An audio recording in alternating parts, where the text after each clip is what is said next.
Hello everyone. Today we start our session number 7 of the UPSC CSE the ethics paper.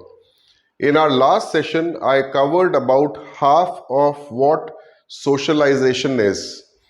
To help you understand, I gave you two examples. One was the slogan Bharat Mata Ki Jai.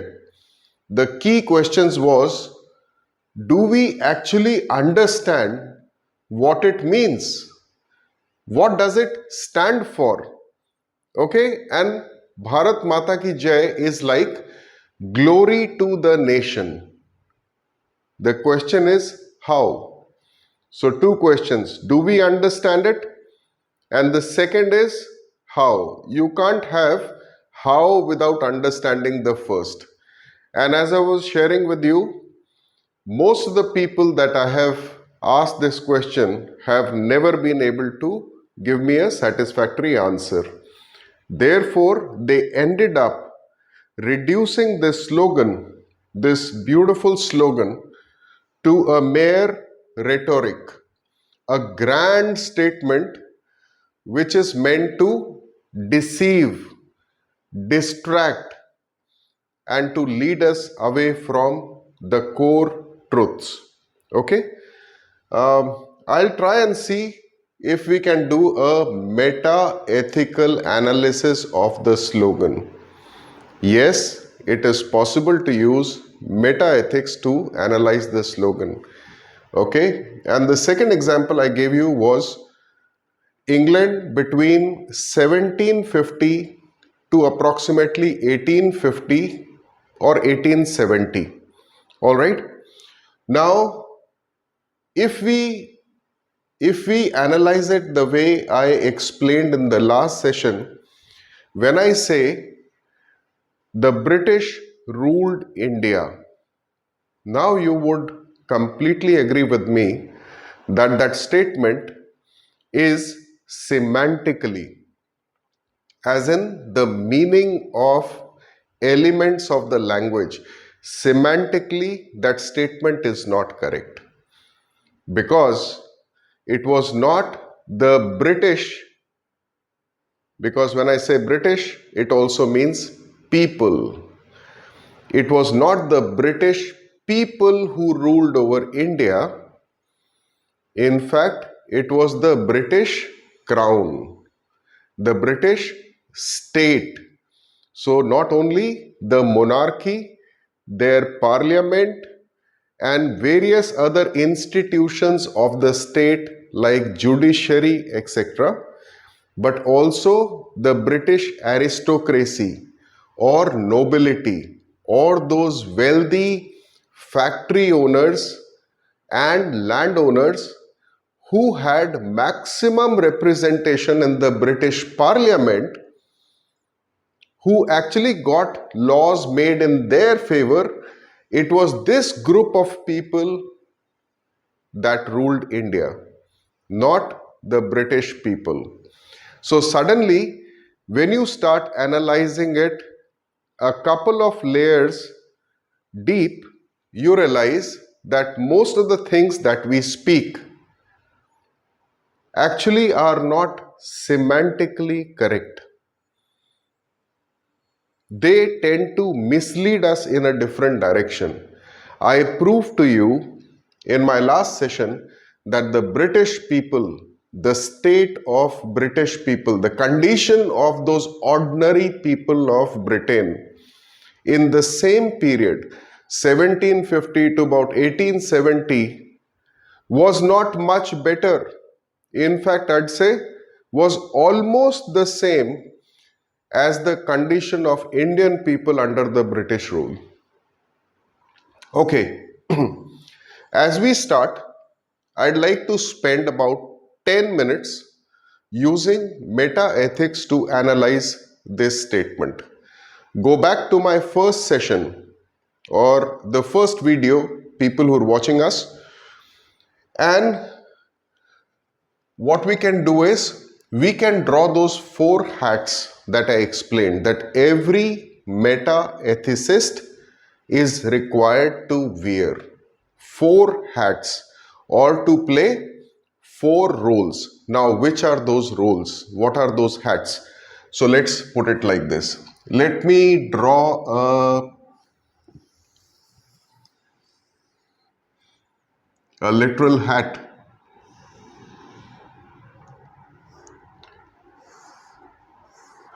Okay, this is the first hat. I will not draw the second, the third and fourth. What do we mean by wearing a hat? Is playing the role. Okay, playing the role. The first hat is that of meta-ethicist. If you want details of this, go to session number 1. The second one is that of an epistemologist. I am not going to write incomplete.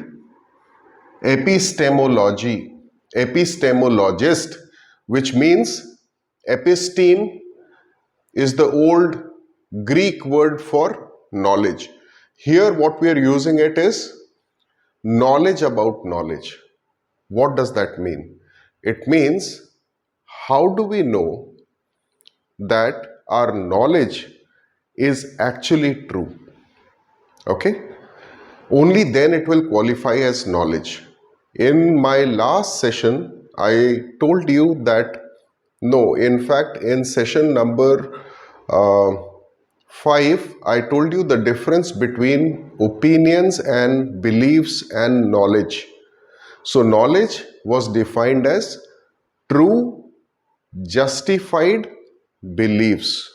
Okay? All right. The third role that we play is that of linguistics. Okay? And the fourth is that of a psychologist.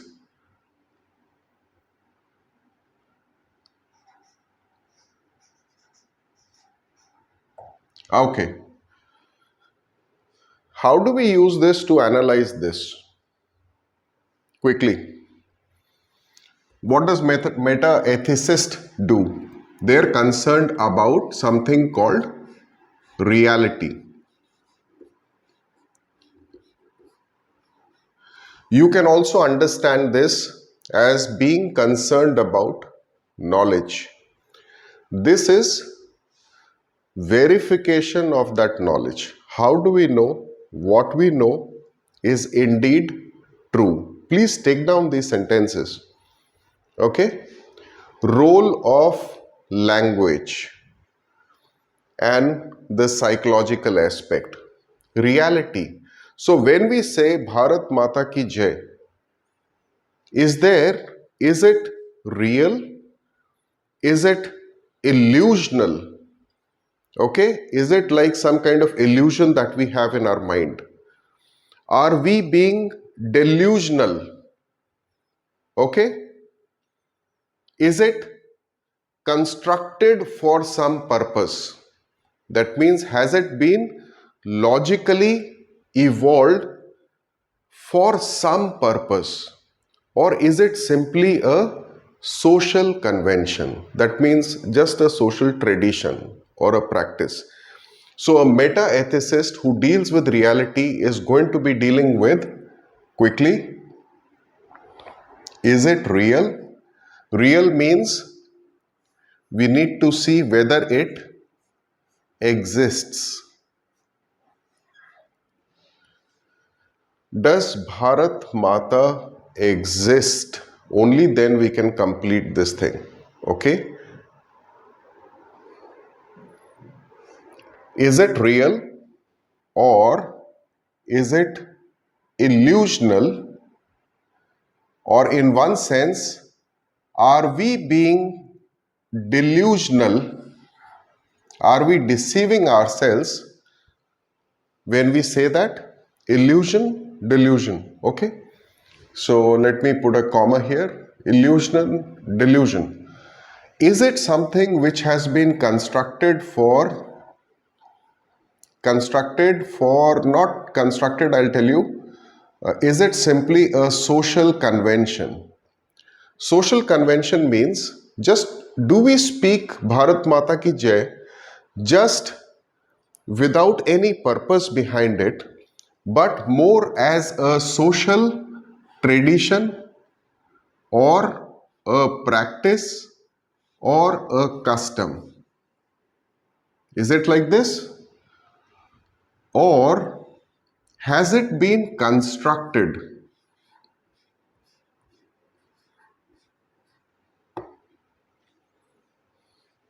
Because you will come across a word later in the course which is called moral constructivism. So moral constructivism says constructivism is like constructing a house.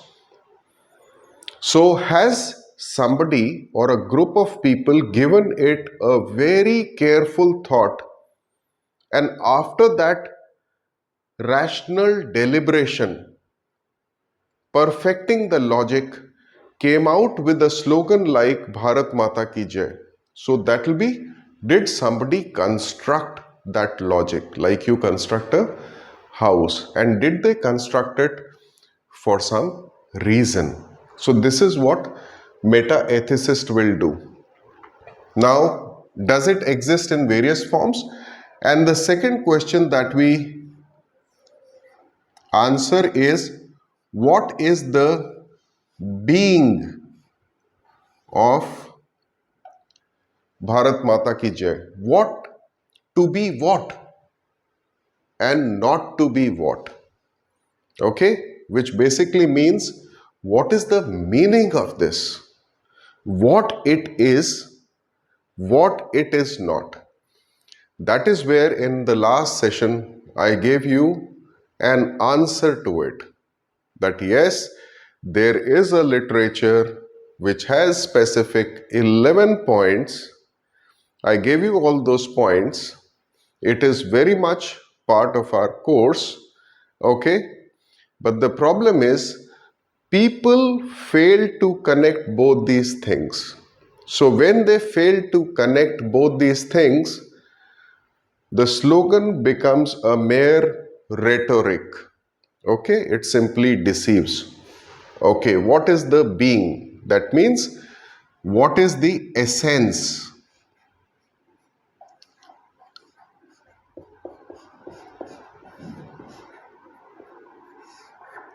See, we can analyze anything through meta ethics.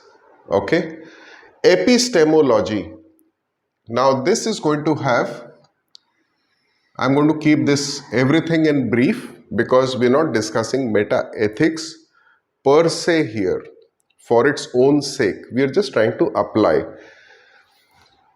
We would like to know what is the origin of Bharat Mata Ki Jai, not a historical origin.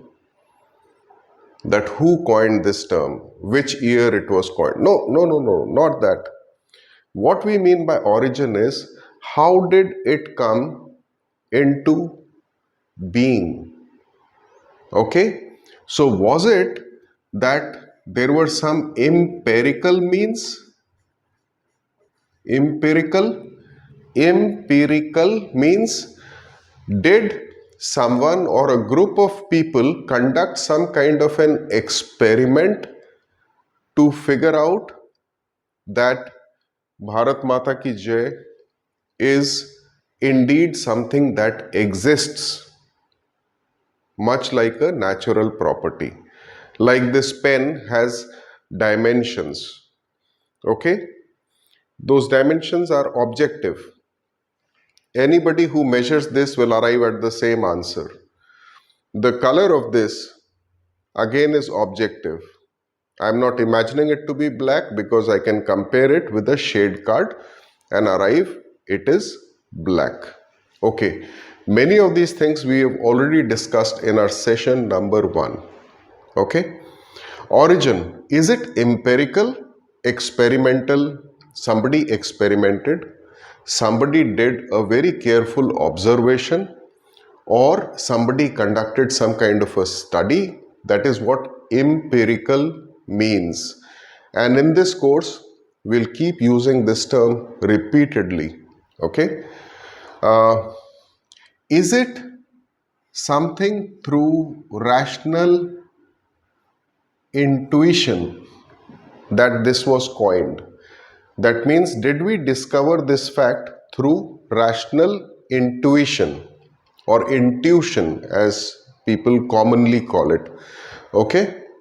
Don't worry about all of this, because we will get into much more details in about 2 sessions from now. But let's just get familiar.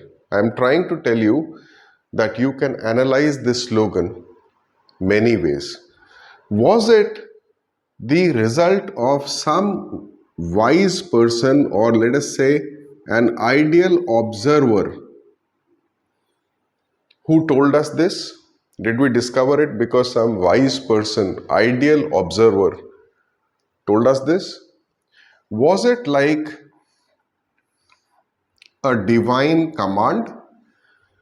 If somebody imagines Bharat Mata as a god, as a goddess, okay? So was it that Bharat Mata communicated it to people? Because in divine command, if the god or the goddess is communicating to a group of people, what do we say? It's a revelation. Revelation, okay? All right. Or was it constructed?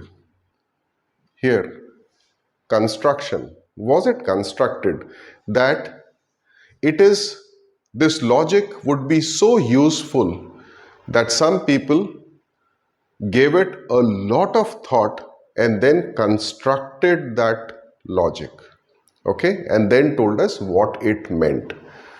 So origin, then we could analyze what is the nature of the slogan, then we could analyze what is the scope of that, then we could analyze what is the limitations. So I'm just trying to tell you how meta ethics would deal with anything. Okay.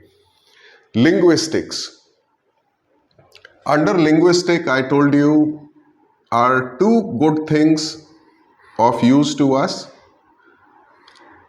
semantics and pragmatism. Semantics is meaning of different elements of a language. So the meaning of this, is it literal, is it figurative, the kind of expression it has? Remember, I told you in the last session, I can actually speak about the slogan.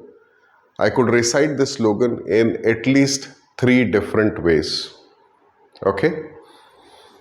So, and pragmatism is the same thing spoken in 3 different contexts. Is it that under semantics we learn, is it that 2 things,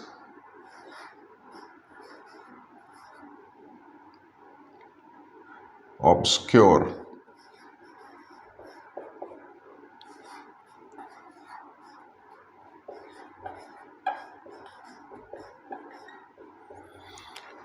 is it that when we recite Bharat Mata Ki Jai, somebody is trying to obscure. Obscure means to make dim or to make something dark. Is somebody shouting this to distract us and making dim or dark the real truth? Okay? Obfuscate is to put before you in certain words which is pretty complex, not very easy to comprehend. Okay? So that is called obfuscate. It is done deliberately. Okay? So that you do not understand the complexity, therefore you can never be clear about it. Because you cannot be clear about it, you do not ever discover the truth behind it. Okay? The fourth angle is psychological analysis. So, in psychological analysis, what we discover is it that once I speak Bharat Mata Ki Jai, what kind of, I'm writing for this,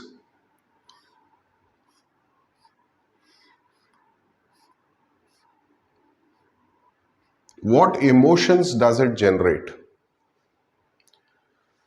As a result of those emotions, what feelings reveal themselves? Okay? What do we desire when we speak, when we say Bharat Mata Ki Jai? What do we desire? What is our preference? What is our emotional attitude or emotional assessment of this? Okay, so do not worry, but this is going to be how we can analyze anything using meta ethics. Okay, so let's come back to our topic. We are talking of socialization. So if you remember, in my last session I gave you a definition absolutely at the last. So we arrived at that definition after understanding about it in great detail. Okay, and we'll continue our discussion further, the second half. So what did I say? I said, let's write it as a visual cue for us so that it becomes very easy for you to recall. I can say SO. Now I'm going to write a bigger C, I, A, L, I, Z,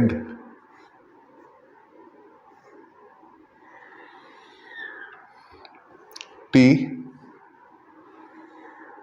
I,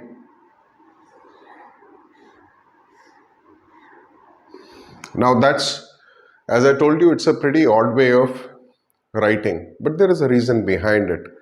I figured out my students can easily recollect with visual cues. Alright, once you become very familiar and get conceptual clarity, you would not need such tricks. Okay, the Greek philosopher Plato said, you only need such kind of images, okay, analogies, till the point you have not arrived at the true understanding of something. Okay, you've not discovered the core truth. Once you do that, you will never need such kind of instruments.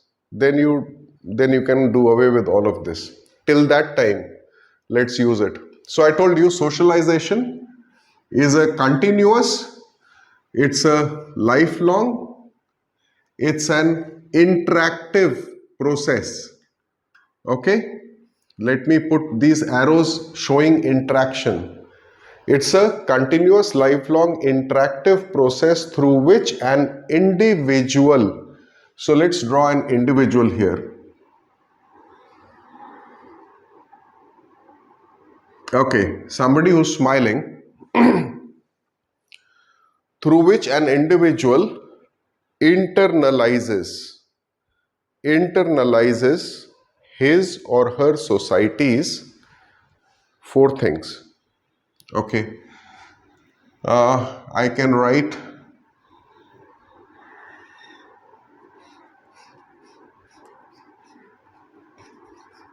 I'll tell you what the meaning of internalizes mean. Internalizes his or her society's norms.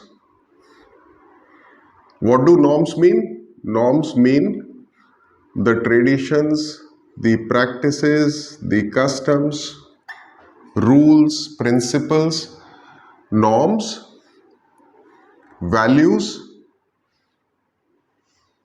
beliefs, and something called cultural representation. Now, if you want to understand it deeply, go back to previous sessions because it's already been covered. Okay, I'll tell you what internalizes means. It means to adopt something. Okay, it means to assimilate. And I will tell you a little more about this. First, let me give you these points. Internalizes means to adopt or assimilate. In philosophy and ethics, we like to use the word assimilates. Okay, let me tell you, through which an individual adopts his or her society's norms, values, beliefs, and cultural representations. Now, what is adopting? Imagine a couple who's adopting a child. Okay? Now what happens? They become that child's parents. Now they're actually that child's parents. They've adopted the child. That means now they are fully responsible for their life has now integrated. Okay? The life is now intertwined with the child's and the vice versa. Now you cannot take them apart. So when you say adopting something or internalizing something, when something becomes an integral part of you, which now becomes inseparable. Okay, so when you say adopting norms, values, beliefs, representations, see, you're adopting them like you would adopt a child, and now it becomes inseparable from your own identity, social identity, cultural identity, individual identity. Okay, so you can use these three words. All right, now this individual has completely adopted it. Fair enough. So let's go a little more deeper about socialization. What is it? You will discover these key terms we do not understand fully. So by the time I'm through with this, you'll have, I'll say, one of the most wonderful overall comprehensive view of what socialization is and what socialization is not. Okay, I'll try and group certain things logically, becomes easier on your mind. So let's take our cue from S and say, I'm taking my cue from this word S, stability. I'll explain each one of this. Sharing. Socialization enables stability, sharing. Sacrifice. What do I mean by stability? Does any society ever desire fundamental changes? Does it desire a revolution, a rebellion? No way. So I'm just going to put two swords here. It's like two swords. Stability, because the society does not want no revolution, no rebellion. Rebellion also means mutiny, where people stand up and say this is not the way we'll do things and we need a change. Okay, it does not need revolution, it does not want a rebellion. Societies do not want no fundamental changes.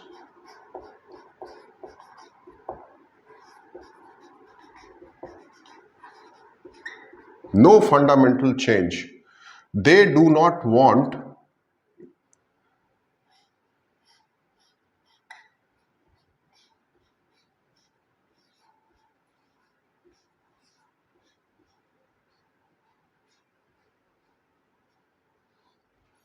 Society does not want fundamental changes. Societies do not want new or newness or any difference in what they were used to.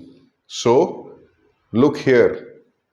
Societies do not want fundamental changes or anything new or different. They want to pursue the old rules, principles, traditions, customs, their practices, their cultural conventions. They want to continue that. So a big thing is societies want stability. Another word for this you can write here is continuity. That is one of the objectives of socialization. If you're not able to follow certain parts of it, I would strongly recommend first you need to refer to the notes of session 6 or to the video of session 6. Okay? Then you will be able to logically take it forward. Societies aim for continuity. Let me give you an example here. Just before the example, let me complete this point. No revolution, rebellion, no fundamental change, new or different. Societies always want to preserve the existing social, economic, and political order. Now, what does that even mean? Can you imagine a ladder and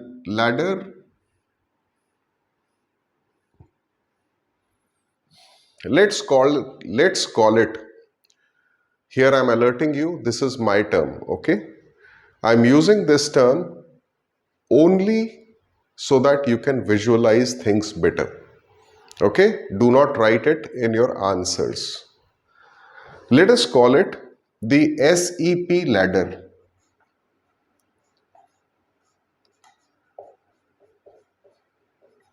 In every society, there are classes which could be based on social status, economic status or economic power, political power or political influence.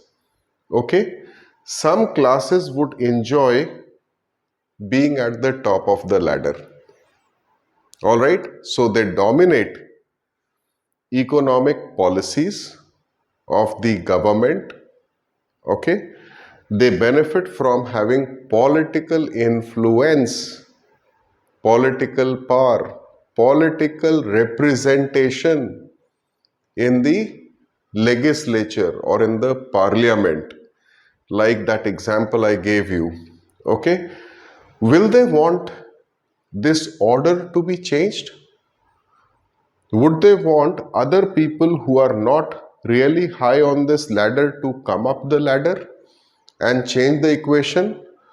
Would they appreciate some intellectual to challenge this order and say this order is unfair or it is injustice?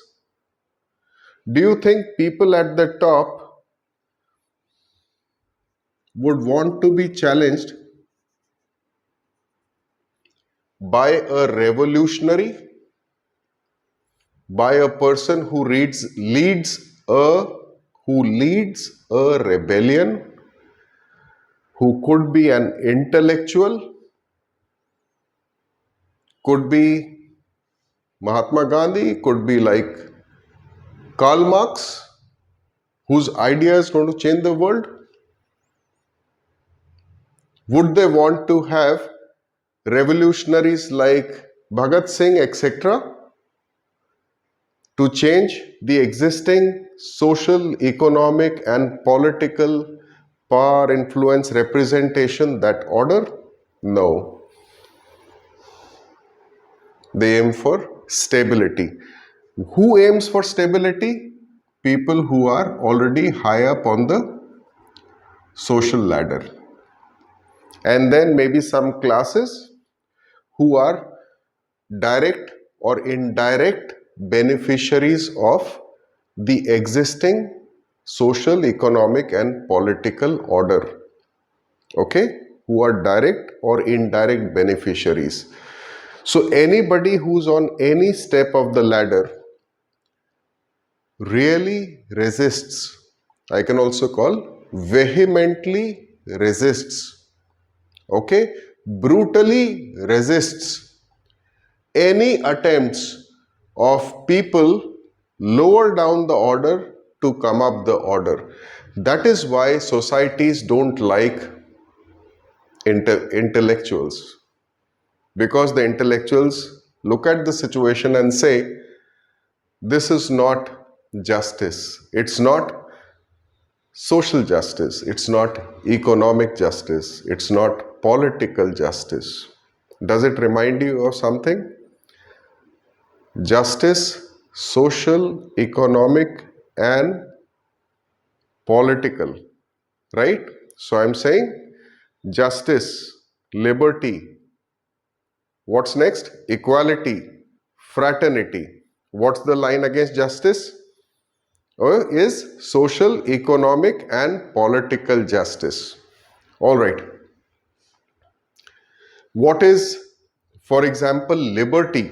Okay, let's digress for 2-3 minutes to understand. So when you look at our preamble, it does say justice, okay, liberty, equality, and fraternity. Typically, those enjoying at the top would be against some things because it speaks about social, economic, and political justice for all.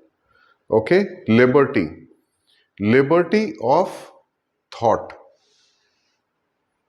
liberty of expression. So the sentence goes, liberty of thought, expression, faith, belief, and worship. Equality of status, equality of status and opportunities. Okay, so you could relate it to that also. You'll know you're learning ethics when everything starts getting connected in your mind, when everything becomes integrated. That is the time you should get a feeling that you have adopted, or ethics has adopted you rather. Okay, you got adopted by ethics, and in turn you also adopted ethics, or you assimilated ethics. Okay, let's take this off. We'll speak about this more when we speak about ideology, when we come to discussions about Karl Marx, okay, and his theory of historical materialism. Okay, we've not reached there yet. So stability, you got the stability. Now let's look at sharing. Imagine a little child. That child does not even like his parents giving more attention, more affection, more love to his or her other siblings. So sharing is not natural to human beings. So you can imagine a little child who is born, let us say, with very strong physical attributes. A child is blessed with, let's just imagine this. A child is blessed with very strong physical attributes and also has very sharp intellectual attributes. Okay? But does not go through process of socialization. Okay? So now this person who's very physically capable, mentally very capable, has not been so-called disciplined by various things in the society, would turn up like, can you just imagine it like,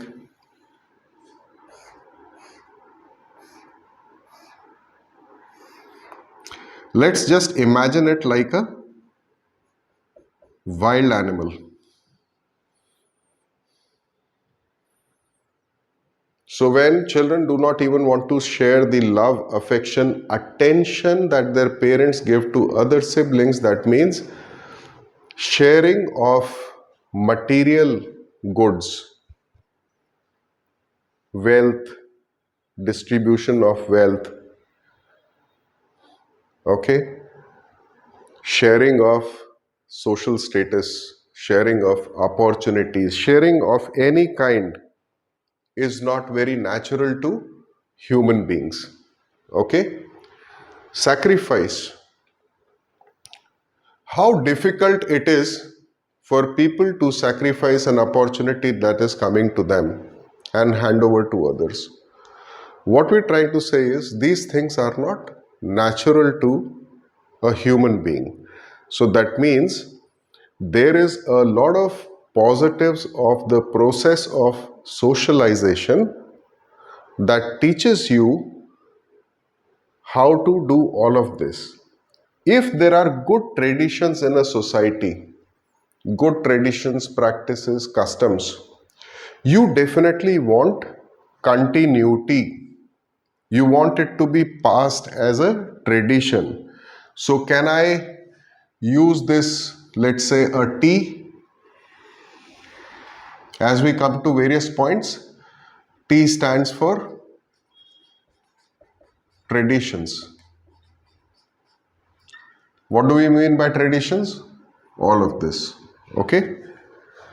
Continuity. So we want to transmit traditions, spread that tradition from generation to transmit a tradition from generation to generation. I am deliberately using this word transmit. You can use a word is, let's say, continuity, passing on, okay, ensuring that your tradition continues. Now let's look at some other positives of socialization. Do you think now this group will use CO? It teaches us coexistence.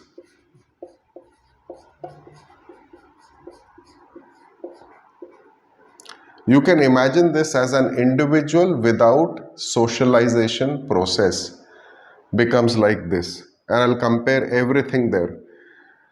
Coexistence. It teaches us how to exist with each other. Not only our siblings, but with the rest of the people in the society. When we start working in our organizations, with people, everybody. Okay. Coexistence. Also, it will tell you collaboration.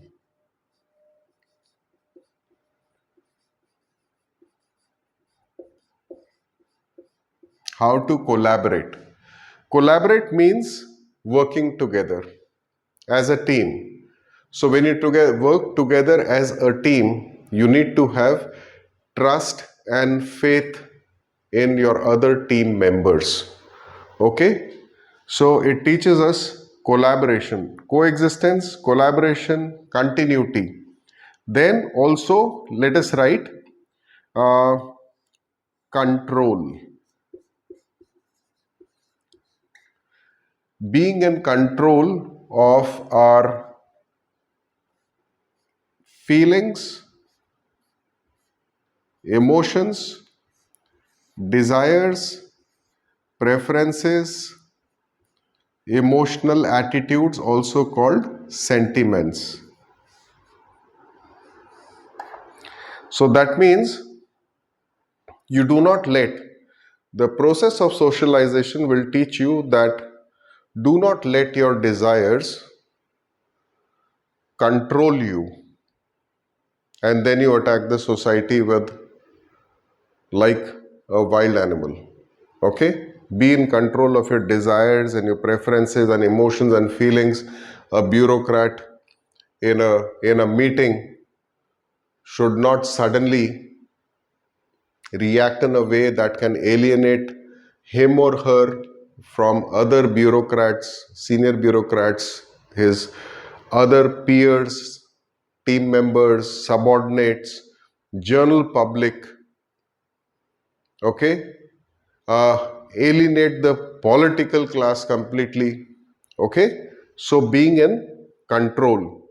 All right, what else can we look at here is, okay, conformity. It teaches us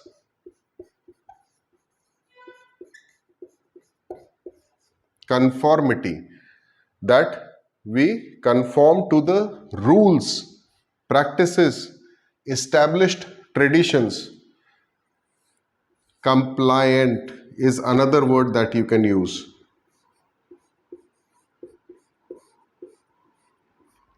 Conformity, compliant. Now, for a moment, let's come here.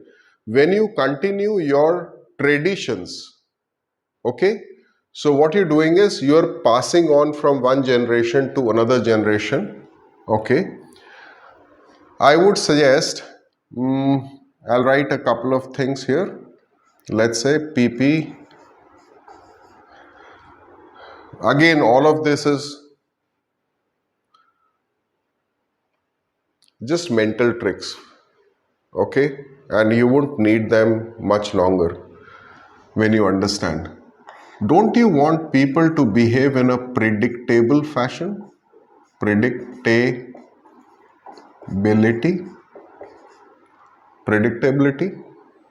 You want to be able to predict somebody's behavior, right? Predictability. You want those people to actually participate in whatever you are doing. Participation of people. You want not only to participate, but also, let us say, to promote the same things.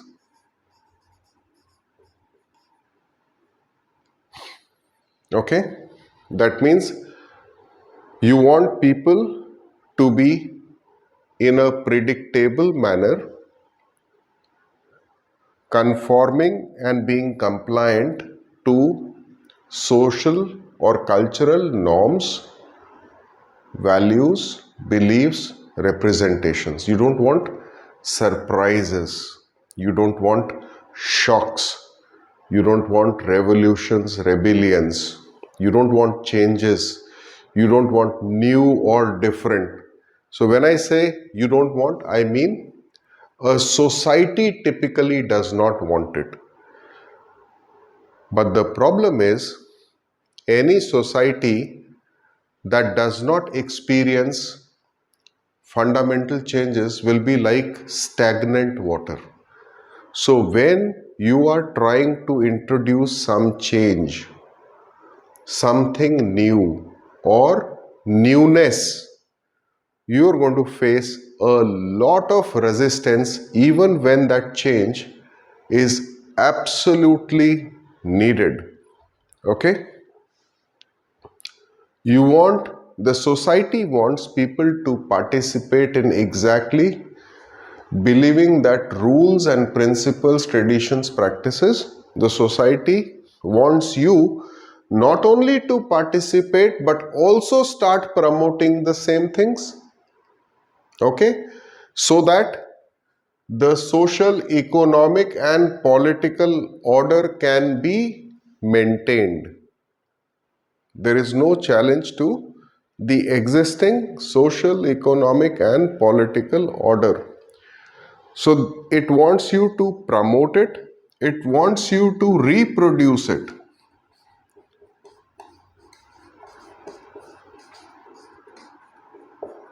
Or you can say even replicate it.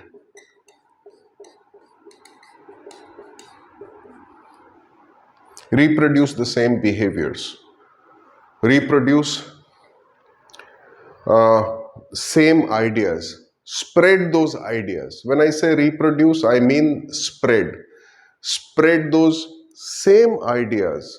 Spread same notions, same concepts, same assumptions, same beliefs. So reproduce, I'll say. Here N is not norm, but it stands for notions. It wants you to reproduce the same notions. What are notions? Notions are ideas or concepts. Okay? It wants you to reproduce the same things. It wants you to reproduce the same beliefs and assumptions. Okay? One of our previous sessions we've covered this satisfactorily. It wants you to replicate the same things. It wants you to now start justifying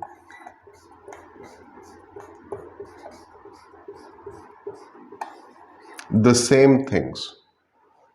So not only this is what adoption and assimilation would mean, or internalization will mean, that you're not only following it predictably, but you're actively participating, you're actively promoting, you are reproducing, replicating, you are justifying the same things now. You are the person who starts justifying it, and not only justifying, you are the person who will start enforcing it.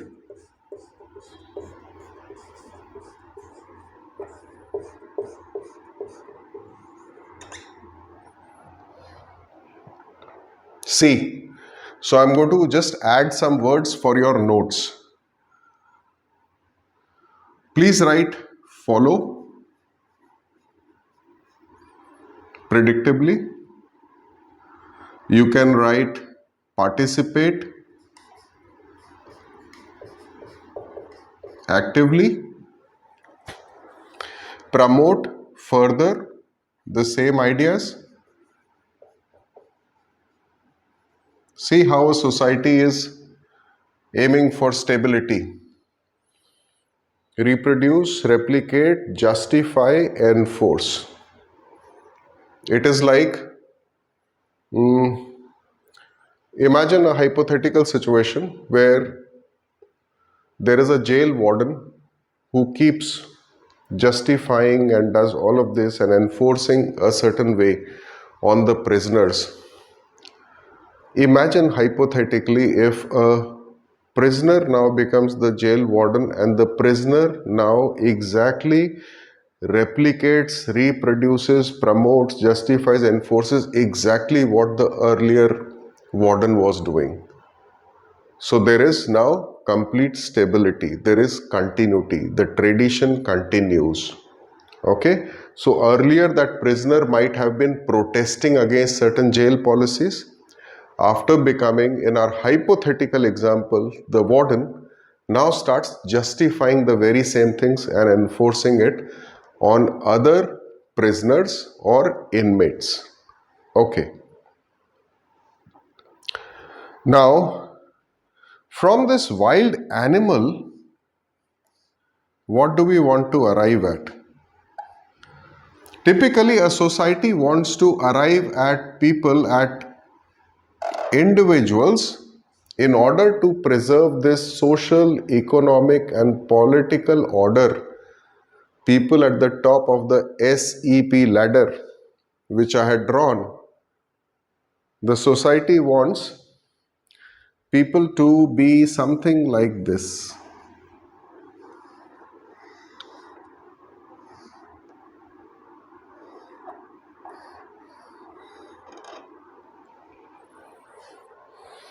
Folded hands like this, from a wild character to become something like this, which is conformity, compliance, predictable, a very controlled behavior. Such kind of a person will not lead a revolution or a rebellion and not seek fundamental changes. Such kind of an individual will never insist on newness or different norms or different ideas, etc., and will never challenge. So I think we should write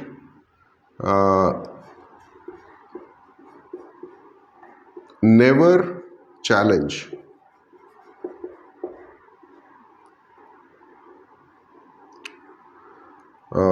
I hope you can see this.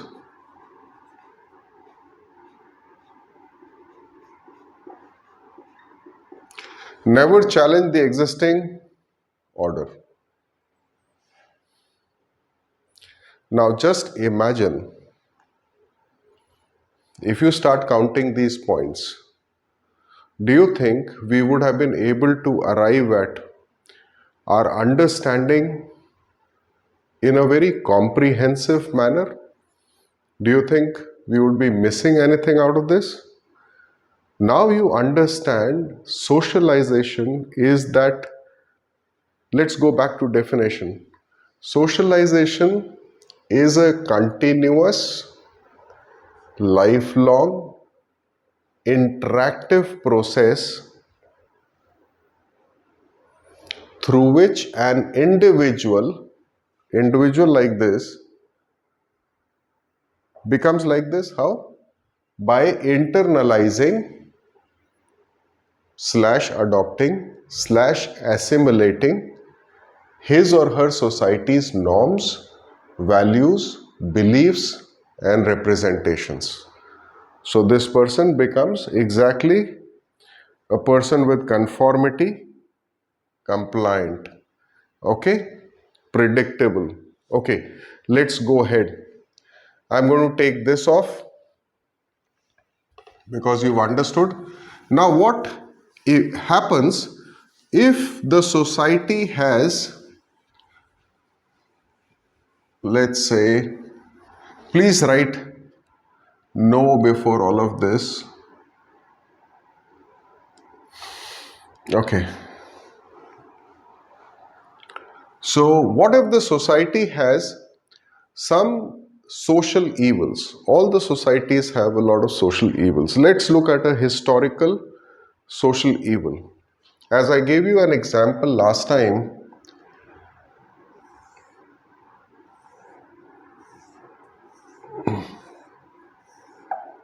I had drawn something like this.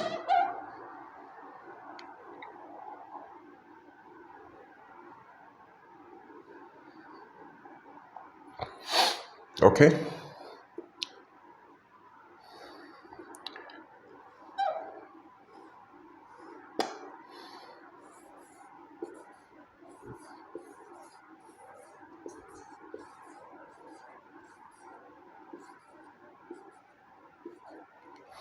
The practice of sati. A quick GK thing. It was abolished in December, I think 4th of December 1829.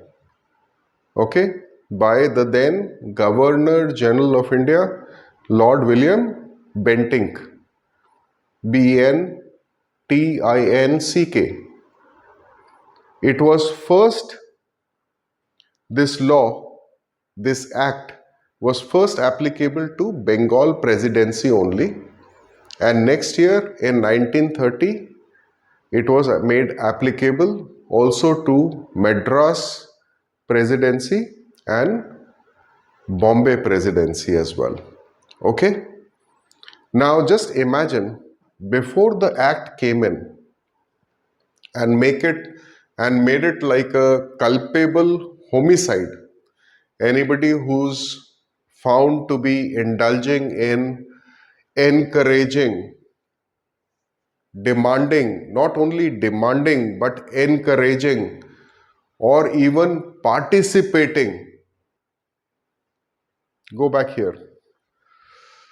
Anybody who's found participating, promoting, reproducing, replicating, justifying, enforcing will be found guilty of culpable homicide. Culpable homicide. So in Hindi, what would be a literal translation of this would be, culpable is sadosh, sadosh, manav vad. Okay? And I think that is the literal translation. And now and later it can be said as apradhik, apradhik manav vad, culpable homicide. Okay? All right, sati. At that point of time, nobody wanted people to rebel against this. They did not want fundamental changes. I don't mean everyone, but a large section of society did not want a fundamental changes. They did not want new or different. They wanted to preserve that existing social order, as in social traditions and norms and everything. So the problem is, if you have practices like this, if your traditions, practices, values, because at that point of time there were people who even eulogized.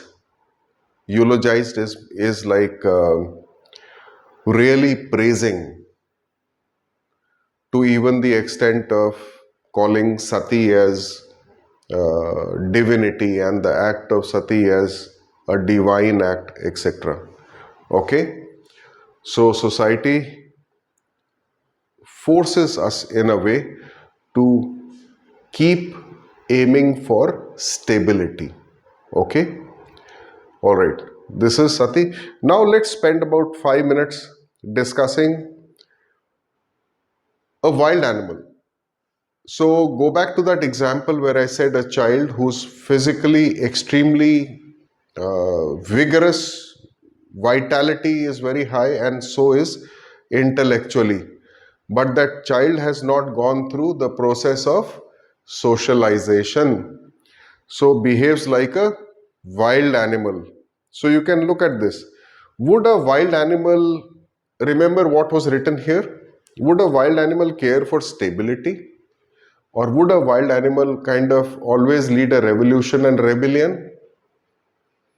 Would a wild animal create fundamental changes? Yes. It will challenge. Whatever it doesn't like, it will challenge. It really doesn't care about what your existing traditions are. So let's look at some examples. Do you think this wild animal is going to be very considerate?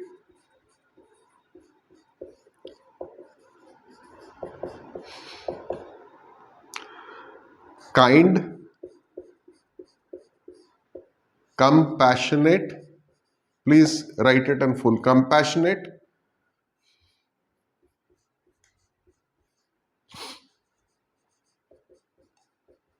Empathetic?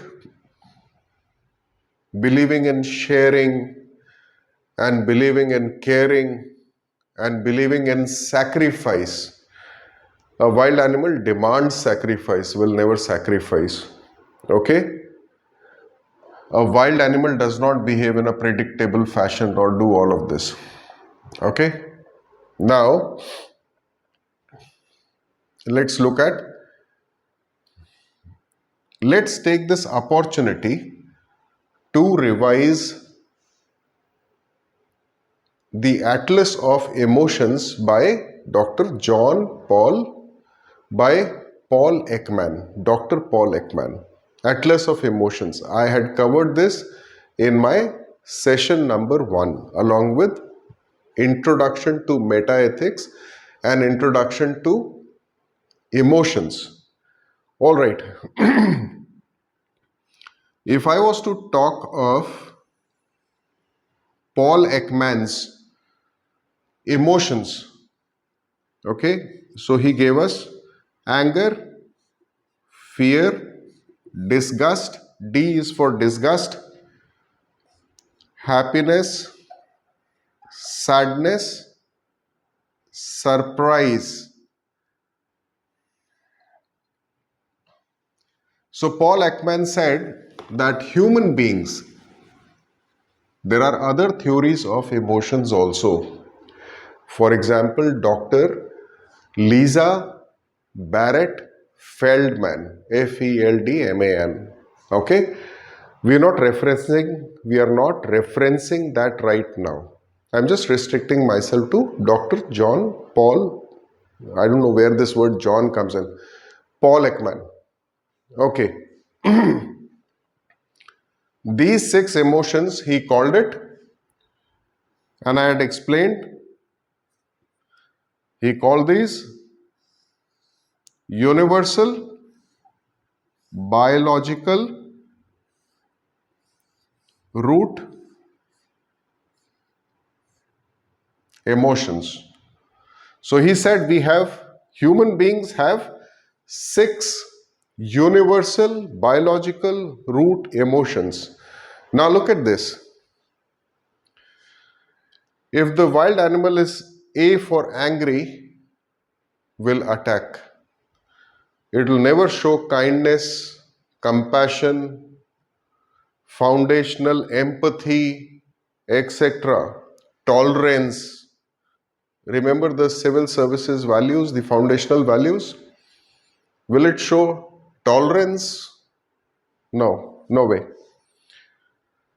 If a wild animal gets fearful, that means threatened by something, again it will attack. If a wild animals get disgusted by, let's say, your behavior, your words, something you did, something you spoke, some concept that you promoted. If a person is like a wild animal and gets disgusted, will immediately attack you again. What makes a wild animal happy? Insatiable. That means never gets satisfied. So you will be happy when it gets its own way. And its own way can be completely different or completely evil or bad for everybody else. But it has to have its own way. That's the only way a wild animal becomes happy. When is a wild animal sad? When it cannot get its way. But if a wild animal does not get its way, it'll try and figure out some ways to beg for it, borrow, steal, kill, attack, surprise, a surprise attack, okay, etc. What if a wild animal gets startled? This S is for surprise. What if this wild animal gets startled, surprised by something, bewildered by something, astonished, shocked? It attacks. Now you realize there is a lot of positives of socialization also. It prevents us from behaving like this with such kind of universal biological root emotions. Okay? Now, Paul Ekman also mentioned that there is another category, contempt. Contempt. Contempt derived from disgust. This disgust is for biological things. So he differentiates here. So when he says disgust, that is for biological, like your food has gone bad, like meat has gone bad, something to eat is bad, is smelling, therefore you are disgusted. It's like some, let's say, not trying to reproduce with some other, let's say, some other being which is not very healthy, it'll disgust. Okay, so this disgust is biological. Contempt is for behavior and ideas and other people's notions.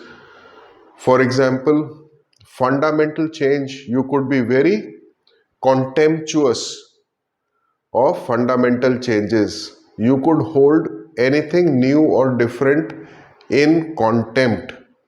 Okay, this is, he classified this as universal root emotion. Then he spoke about some social and moral feelings that got developed in human beings. What are these? Shame,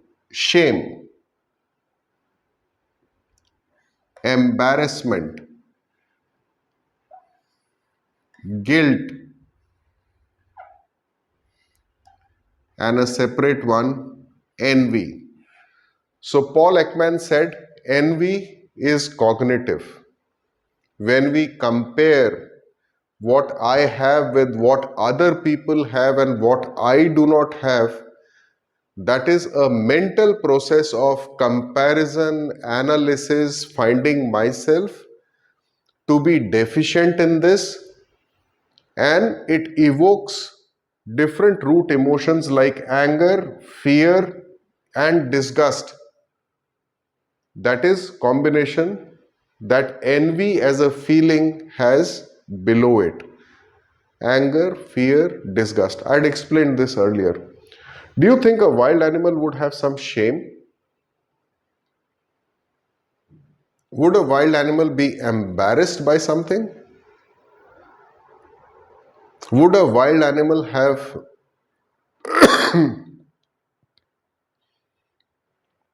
a sense of guilt? The answer is no. So we figure out, just give me a second. Alright, what I wanted to discuss was, what slipped out of my mind was, various institutions that ensure socialization. Okay, which are those various institutions? So maybe you would like to go back to my previous session to get more details on it. But let us summarize it here. Your family is your primary institution for socialization. Okay? All the things I'm going to write here. For example, family. Family can also deploy punishments, positive and negative. A family can also deploy something called reinforcements, positive and negative. Now these terms that I have just used, punishments, positive, negative, reinforcement, positive, negative. Do not worry, we've not covered it in detail till now. Although I had spoken about it, I think one of these sessions. We will cover this in greater detail when I start speaking to you about operant conditioning under theories of attitude. So like we'll cover 10 various kind of theories of attitude. So we'll cover a particular one called operant conditioning, which is one of the 3 main learning theories of attitude. Okay. So each one of this, your family can deploy punishment positive and negative, and reinforcement positive and negative. Okay? Your family, the primary unit of your socialization. Friends. Do your friends not many time, you remember your childhood and still maybe you can remember where your friends, let's say, censured you from playing, banned you from playing, in some way isolated you, okay? They asked you not to play with them because you had violated one of the rules or principles or norms or standards of your friend, of that group of friends. So they said, no, you cannot play with us. What was that? You were also being disciplined. All right, they were taking away something precious from you. That is, you wanted to play, they took away your ability to play with them. So you are participating with them. They denied you an opportunity to participate in that game. So they took away something precious and thereby gave you a negative punishment. Okay. How about your peers? Same things. Peers. In case of bureaucrats, you can imagine not only people who are subordinate, but also people who are senior to them, their peers, etc. Then, as in the example of England, we figured out religion played a major role.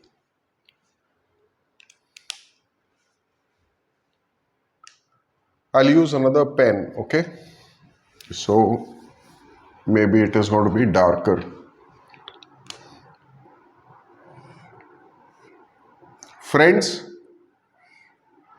Family, friends, peers.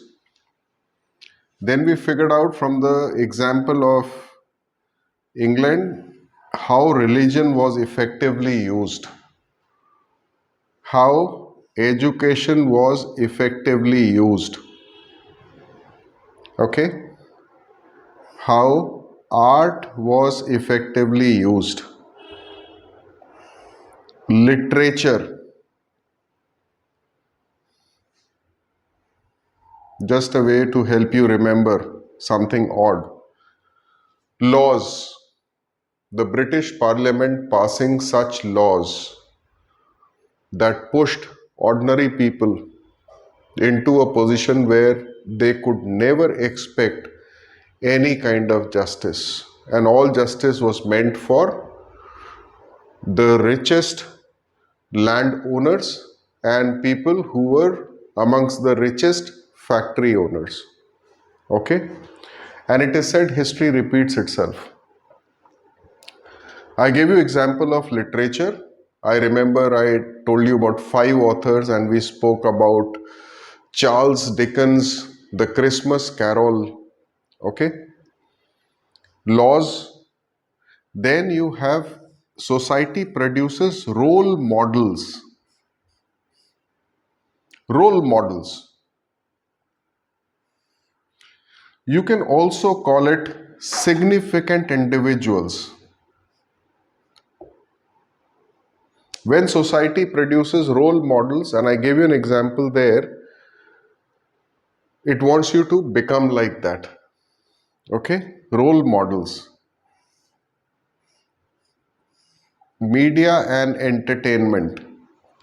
Another very significant institution and a factor in trying to tame that wild animal. Okay? Media, entertainment, different events that get organized. Slogans like this. Now it depends on your own understanding whether it remains a beautiful slogan or a mere rhetoric, which is meant to deceive, distract, confuse you, like I said, obfuscate or obscure the core truths from you. So by making an assembly of children or people shout this 10 times before you start the proceedings, people already lost it. Okay. Then we said the biggest beneficiaries were people who were at the top of the SCP ladder. So here we are not using the word SCP, but most of these institutions you will find they are social institutions, cultural and social. Literature is what? Literature, arts, education, part of cultural. Family, friends, peers, social. Religion, part of social. Okay? Laws, part of legislature, comes from political power. Okay? And the biggest one of them, all of this contributes to the state and its biggest beneficiaries. Okay? State. So if somebody was to say what are various institutions of socialization, these are the institutions of socialization. Why did I write it like such a long line of acronyms? Can you easily remember real Rome's? They'll solve most of your issues while remembering this. For example, real Rome's. Real Rome. So what do I mean by this? Let's quickly get it. Family, friends, peers, the FFP. Okay, please don't write FFP, real Rome's in your examination. Okay, these are simply mnemonics, tricks. Family, friends, peers, religion, education, art, literature, law. Okay, so we said real. Rome's. Role models or significant individuals. Role models. Then we said media entertainment, slogans, and the SEPS, the social institutions, economic institutions, political institutions, which will have their own norms, values, beliefs, and representations. Okay, and overall the state, which again gets us back to the same question where we started from. Did the British rule over India? If we look at it semantically and the psychological message which comes to you with a psychological hat, you will be led in the wrong direction when you say British, because it signifies British people in your mind who were suffering almost as Indians in that era under the rule of British Crown or the British state. So a right way to say that would be the British state. So state, okay, by the way, state is a much larger concept than government. Government is just one part, arm of the state, one constituent of the state. You also have judiciary, you have your defense forces, etc. So we'll define state at an appropriate time. So yes, in case of British, it was their monarchy, their parliament, the judiciary that they set up for the purpose, the richest people, whether they were factory owners or land owners, who were represented in the British Parliament. So the British state ruled over India. That would be the right answer from a meta-ethical semantic perspective. Okay, I think we should leave it at this point of time, just with an observation that all of them, most of them will use either punishments,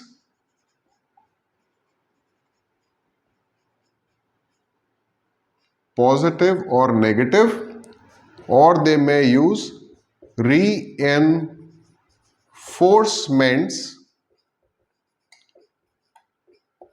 positive or negative, to make you fall in line. Religion can use punishments, positive and negative, or reinforcements to make you fall in line. Education can do this. Art is not going to punish you, but it can reinforce a lot of things. It can, yes, scare you. It can scare you with fear of punishment. Literature can similarly scare you or change your mind with the fear of some punishments. Okay? Media and the state certainly can use these instruments. All right. So I think today we have more or less wrapped socialization. Next time we are going to cover the remaining part of beliefs and opinions. That's going to be very important, because if you don't understand what is beliefs, which is a key word here, beliefs, if you don't understand this word, then you will not be able to understand the discussions of meta-ethics or the 10 meta-ethical theories at the finest level. Okay? So, immediately the session following this will talk about beliefs, opinions, and will try to touch upon ideology. All right, till then, till that time, best of luck.